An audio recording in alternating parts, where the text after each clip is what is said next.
Setelah aksi kedua, mereka pun kemudian mulai merapikan akting dan membuat prinsip. Mereka nggak akan makan di tempat yang sepi atau harus bayar sebelum makan.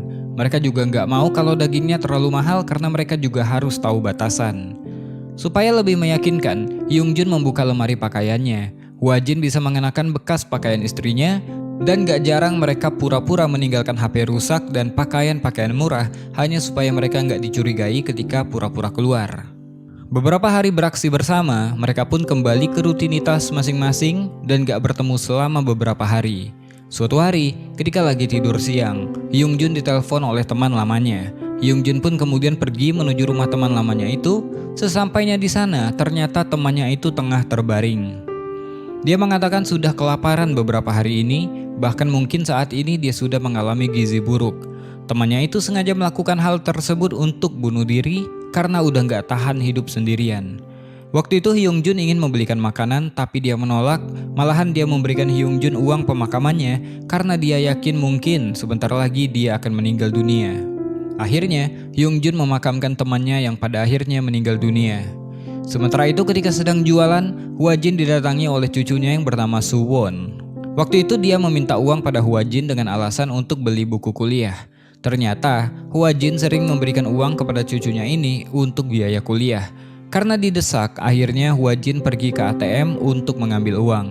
Setelah memberikan uangnya, Hwajin mengajak Suwon untuk makan bersama, tapi Suwon beralasan dia harus kembali ke asrama.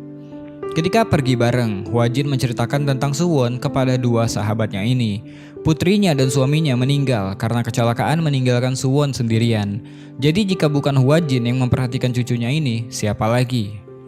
Seperti biasa, setelahnya mereka pun makan gratis.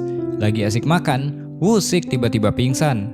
Akhirnya mereka pun memanggil ambulan dan membawa Woo-sik ke rumah sakit. Hwajin pun dikabari kalau Woo-sik mengidap kanker hati.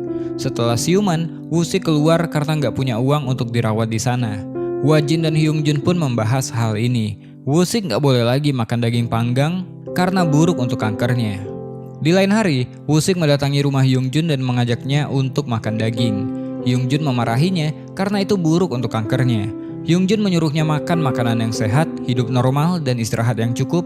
Woo-sik mengatakan dia akan meninggal entah itu karena dia makan daging atau tidak. Hyungjun merasa ada benarnya, dia malah berubah pikiran. Mereka pun kemudian membujuk Hwajin untuk ikut, tapi Hwajin menolak karena dia nggak nyaman makan di depan pasien kanker. Tapi herannya, dia tetap aja ikut ajakan mereka untuk makan daging.